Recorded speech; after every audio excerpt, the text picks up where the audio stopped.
All right, so we are back, and I had to get this one done before the Logan Paul Floyd fight because there's just so much going on in the YouTube boxing scene right now. I'm bringing the content after content after content, and that's because we have a Jake Paul fight announcement. Folks, you know this by now. There's no sense in delaying it. Drum roll anyway. It is Jake Paul versus Tyron Woodley. Wow. Now, the cool thing about this fight, we already got our first face-off. Jake and Tyron are both in Miami. They faced off. There were some words between both guys. We're going to break it down. I just want to see that energy. I want to see what these two guys said to each other, how the vibe was, how their interactions went the first time they got in front of each other. But before we do that, I wanted to let you guys know one last time tomorrow right here on this channel, The W.A.D.E Concept, we are live streaming our watch party to Logan Paul versus Floyd Mayweather. But I just got confirmation today that we have a sponsor for the stream, guys. MyBookie will be sponsoring the entire stream. I'm gonna leave some stuff down in the description. We're gonna talk about it more on fight day, but check the link in the description, use code WADE and sign up so you guys get some exclusive deals when it comes time to bet on the fights on Sunday night and for the TikTok YouTube fight next week. Check the link in the description below, use code WADE. We'll talk more about it on the live stream. So let's break down this face-off. The new head tattoo toddler Jake Paul versus five-time UFC champion, now 40-year-old, washed up Tyron Woodley. The face-off breakdown. Let's go. Big fight here announced. Woodley hasn't won a fight, 4 fights. Jake Paul is saying he's the new king of boxing, biggest draw there is. MMA guys saying it's all on him. Boxing versus MMA. Neither of you. Okay. Why did they get Dave Portnoy to moderate this thing? It looks like he just rolled in dirt before he got here. He has 0 shoulders to speak of. I don't know how that shirt is staying on his body. And he's so orange, he looks like my background. I'm so confused as to why Dave's even there. We lost 4, I won 4. Not anymore. Not anymore. 5 world champion. You can't pay rent with those belts. That's a good line.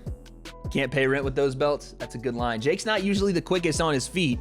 And maybe some of that ink from his head tattoo is bleeding into his brain and it's acting as like an IQ shift for him. Maybe he's gaining IQ points. It's a good line. 5 world champion. You can't pay rent with those belts. What have I done? I gave Disney Gucci collab. Disney Gucci collab. Yeah, you're about to get beat up by a Disney kid. It's gonna be pretty embarrassing for you. People call Jake a master marketer, and it's because of what he does early in his fight promotion. He's already doing it. If you guys don't see this already, it's called shifting the narrative or forming the narrative. What he's trying to tell you guys is, look at Tyron. That's a 5-time world champion. I'm just a Disney guy. I shouldn't even be in the ring with that. I'm just a Disney guy. Jake hasn't been on Disney in 4 years.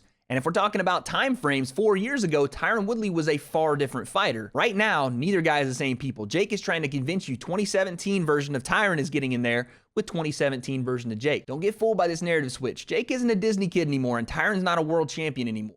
They're both at different levels, and it's become a little more even. Jake's now a fighter, and we have to treat him like one. No excuses. What have I done? Giving you the biggest payday of your life.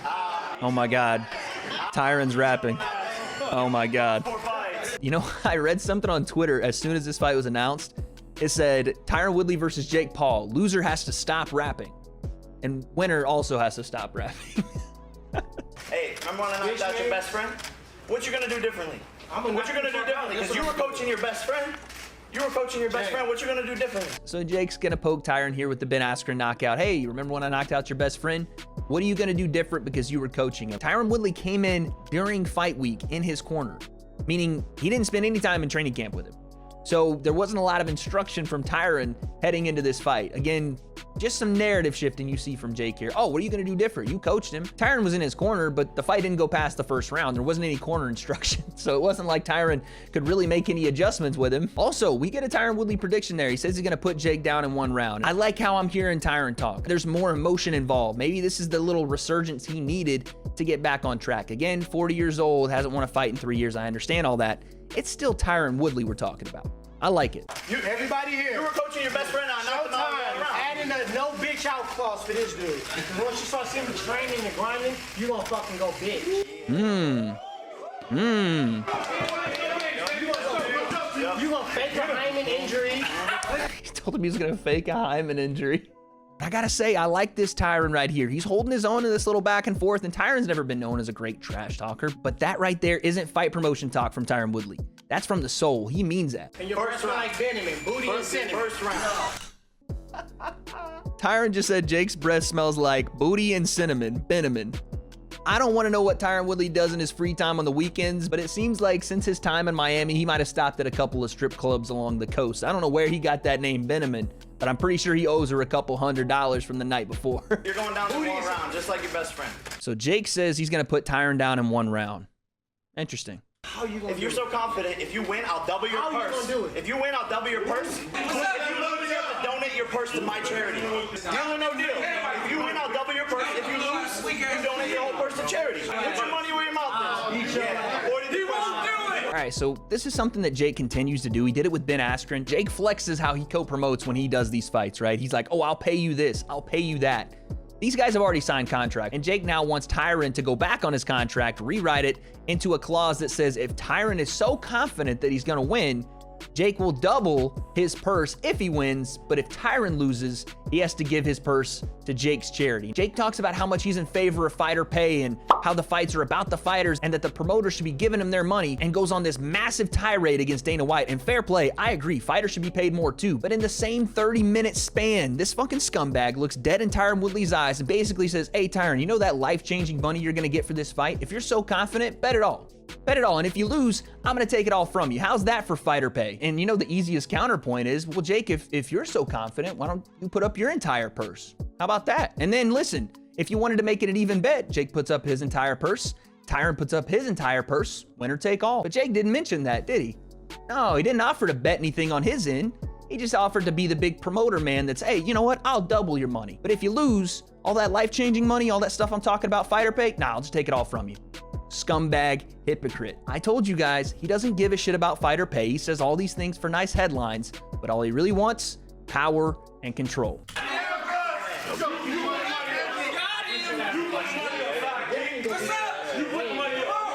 Tyron said, I'll beat your ass outside and I'll beat your ass in the ring. And obviously, Jake's not gonna fight him outside because Jake would get tossed on his hairless head. Okay. And then we have...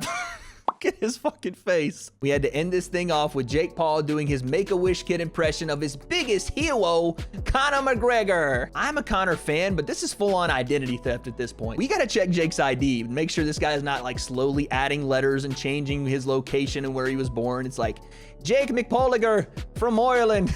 What a fucking fanboy. Jesus Christ. All right, so there's the face-off. A couple things I like. Tyron Woodley seems motivated. And again, I'm not a body language expert, but you can just see it. He's antsy, he's ready to go. You haven't seen that guy in a while. You've seen a guy that kind of lost that confidence over his last 4 fights in the UFC. Again, Jake always telling Tyron he's giving him life-changing money and then immediately telling him he's gonna take away his purse, even though Jake's got a pretty purse already around his waist, and it's got a Mickey Mouse face on it, so he can still appeal to those 12-year-old fans. But as far as the fight goes, listen, this is, I think, a closer fight than most people are given on either side. I think some people think Tyron Woodley's gonna come in and walk through Jake, or that Jake's scared of Tyron. In a boxing ring, he is absolutely not scared of Tyron Woodley. And then a lot of people that are on Jake's side are seeing Tyron Woodley, a guy that's never strictly boxed, 40 years old, 0-4 in his last 4, and he hasn't won a fight in 3 years. And again, we're talking about a former world champion. This isn't an easy fight for Jake. So again, credit to Jake for picking Tyron. That's a ballsy move, and Jake has a lot of confidence in himself. And Tyron only has 3 months here, so he's gonna need to do a couple of things. One is find a camp. I know Floyd Mayweather has said he wants to train Tyron. That's cool. If it's Floyd, awesome. Go spend 2-3 months down in Las Vegas and grind this, learn this sport. Because one thing Jake has preyed on from all of his fights, except Gibb, is a lack of head movement. Boxing is the sweet science for a reason. You can't just go the full MMA, charge forward and look for the takedown off of it and level change. It's not gonna work. Jake has every tool moving backward and forward. If you keep your head on the center line, he's gonna crack you. So something I would love to see from Tyron, even if he's in camp with Floyd, wherever he is, adopt that peekaboo Mike Tyson style. I know he has the explosivity to do it. I think if he could adopt something like that, and again, it's tough to do for 8 rounds or however long they're doing it, but if he could and sustain it, I think that would put Jake in a lot of trouble. If Tyron can find that dog and make Jake take that first back step and go, wait a second, this isn't any of my other fights, he's not going down, and I might be in a little bit over my head here. If he can do that, this fight gets real interesting real quick. So what happens in this fight? Does the balding child take down another MMA fighter and ruin his legacy? Or does Tyron Woodley come in rejuvenated, his confidence built back, hungry, that lion once again to take out this kid once and for all? I don't know what happens next, but come August 25th, I guess we'll find out.